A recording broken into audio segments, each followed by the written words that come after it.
can't have a 9 to 5. What? Why not? You don't want him to have an honest job? He could be a hustling entrepreneur. I want to manifest an entrepreneur-ass husband. I don't care what you do. Entrepreneur.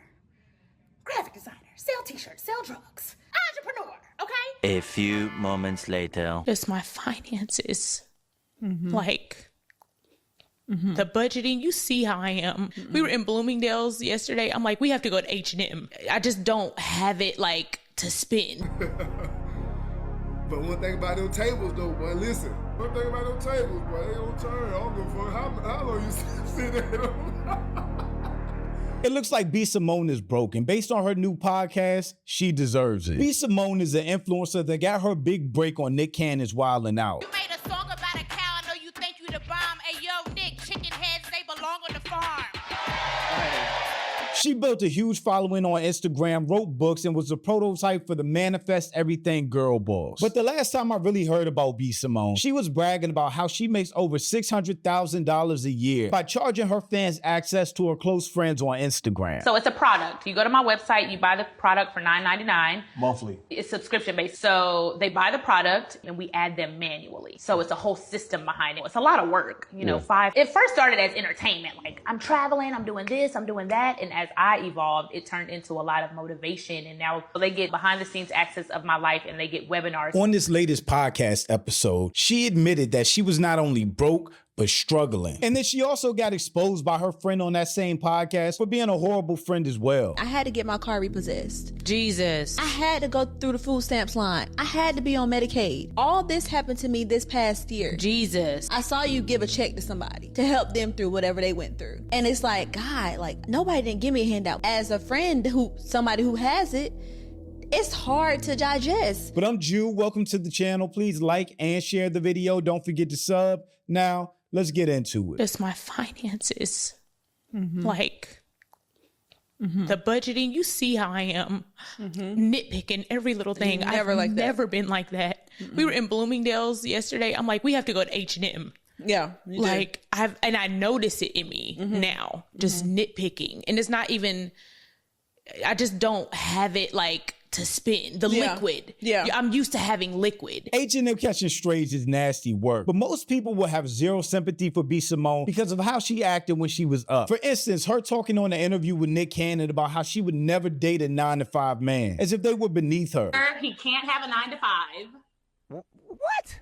Why not? You don't want him to have an honest job? I mean, he could be a hustling entrepreneur. So you want him to be you want CEO status?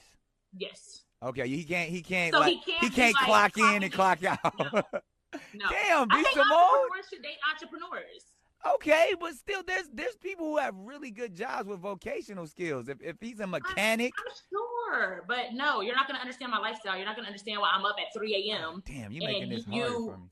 Okay, all right. You know, he has to be an entrepreneur. A business owner. I need an entrepreneur.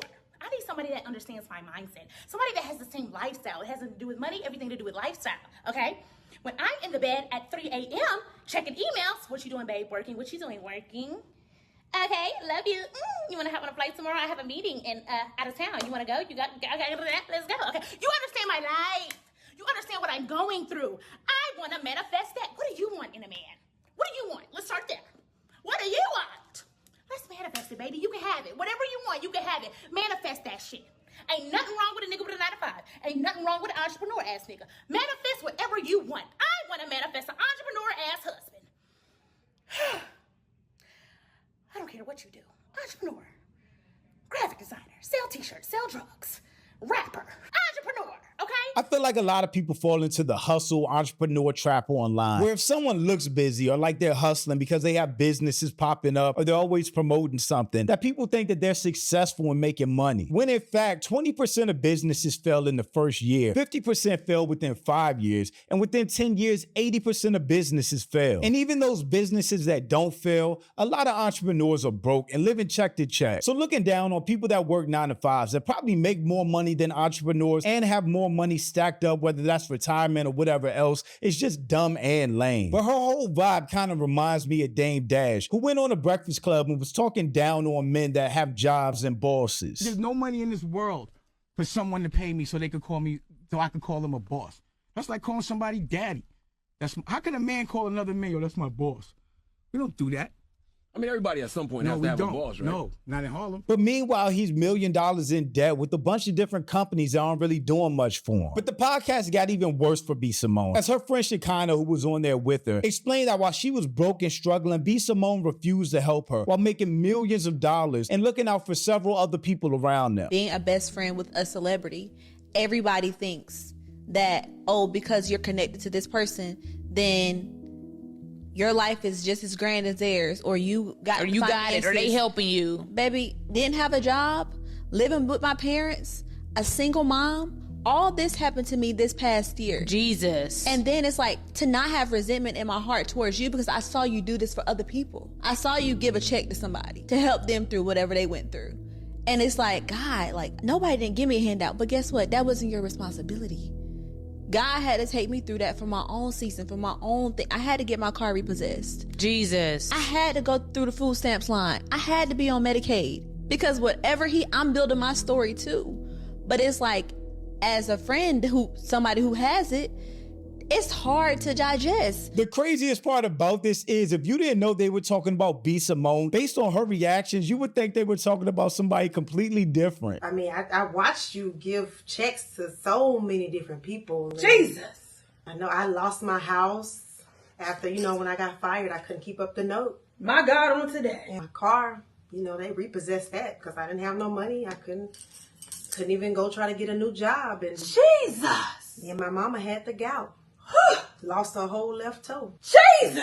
That clip is so crazy to me, but actually throughout this whole podcast, it just feels like B. Simone is playing for sympathy. But in doing so, she's basically exposing herself for being a bad person and a horrible friend. I think if most people have a friend, especially somebody they consider their best friend, and they're making millions of dollars and doing a bunch of things for other people, there's no way that they're gonna sit back while their friend is being evicted, having their car repossessed, and living on food stamps and not support them in some way. I'm not saying it's B. Simone's responsibility to fully support a grown woman with kids. But if you know you have a close friend, supposedly your best friend, who you know is going through all of this, while you're on TV, hustling products, making millions of dollars, there's just no way that you won't find some type of way to help your friend out. Will say, to get in front of that lady face and say, Jesus, as she clearly ain't needing Jesus, she's clearly needing her friend to understand that, baby, you had millions, billions of dollars, was handed out money like water, while me, your best friend, was struggling, homeless, no car, nothing, single mom living with her parents, like, and I didn't get a dime from you. I didn't even get any acknowledgement. I didn't even get a sorry. Like, I'm not gonna lie, that was pretty skep. Like,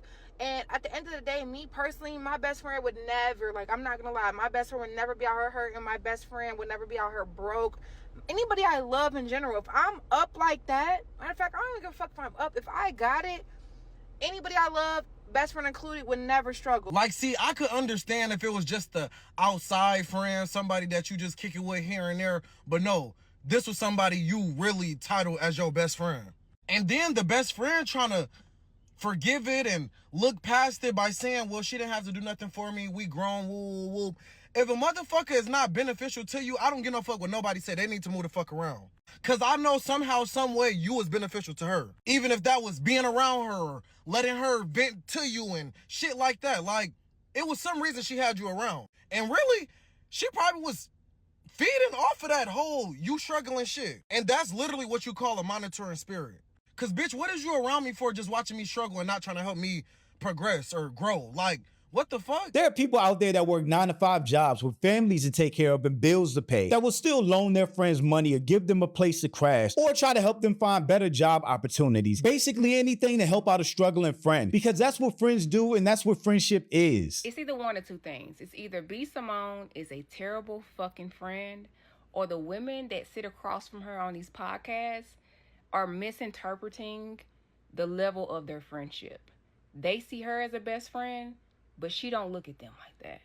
Because for Ash or Megan Ashley to not even have any communication with her, but they were best friends, says a lot. And then for this Shekinah girl or Shanika girl that she just got through doing the podcast with, saying that she was on food stamps, government assistance, lost the car, had to move back in with the mama, lost the job, all this shit. A best friend will pick up on that shit. If you're in a position where you are famous and you have money, I'm not saying it's your responsibility to take care of everybody, because I'm sure she's already taking care of her family.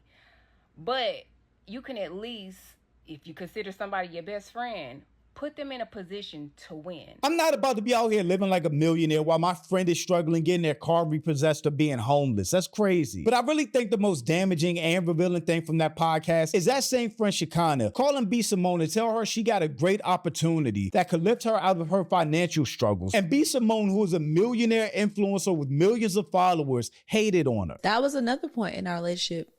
Yeah. Recently, I have this opportunity and I called you and I told you about it. And you were just like, okay. Mm-hmm.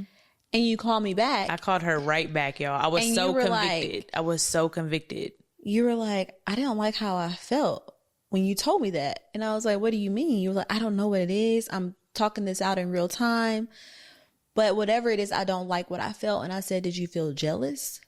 And you were like, I don't think I feel jealous. That's not a friend at all. Internally, that is a very ugly, selfish, and jealous person. B. Simone just comes off as one of those people that doesn't mind anyone around her doing okay, but doesn't want anyone to do better than her. And she just doesn't want anyone to be bigger than her or outshine her. And honestly, those are the type of people that you have to keep far away from you because they are happy to see you struggle and don't like when you're up at all. And if you are doing well, they'll try to find a way to hate on you like she did with that phone call. And if you're doing bad, then they'll be in your face every day not doing a thing to help you. A person like that just isn't genuine and really can't express genuine friendship. And that's why it's really so important to build yourself up without depending on other people too much. You have your foundation together and you can go it alone if you need to. But thanks for watching, y'all. Let me know what you think about all this in the comments. Also, make sure you check out the next video and don't forget to follow me on Instagram for behind the scenes and life stuff, and I'll catch you next time. Peace.